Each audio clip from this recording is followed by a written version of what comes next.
Um, what is one of the motivations for writing this book is, I think, if you sit in Washington as I do, I think it's difficult to escape what I think is the Central American conceit, which always is, anything that's well expressed is expressed best by Larry Summers, which is essentially that,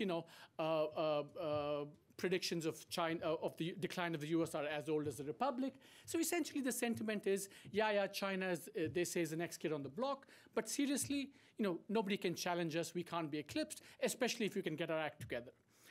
And in fact, I open my book by challenging this central conceit, actually with a kind of fantasy scenario in which the president in 2021, the president of the United States actually has to go to the IMF to borrow money, because the IMF, the US is in trouble, its fiscal situation is out of control, it's run out of money, and so it has to go to the IMF as a kind of supplicant.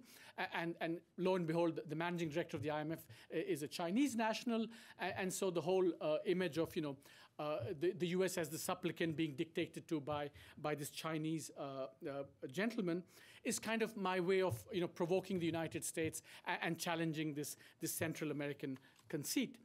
And so the book has, I would say, kind of 3 or 4 main messages. I think we'll go into many of these in the course of the discussion.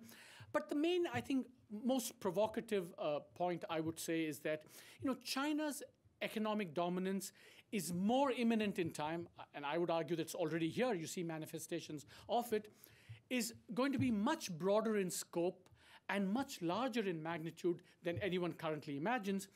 Just to give you one example of what I mean by the broader in scope aspect to this, I've actually predicted somewhat rashly in this book, and I stand by that, despite the pushback I'm getting from very, very eminent people, that the Chinese currency, I think the renminbi, will eclipse the dollar around 2020, roundabouts, give or take 1 or 2 years.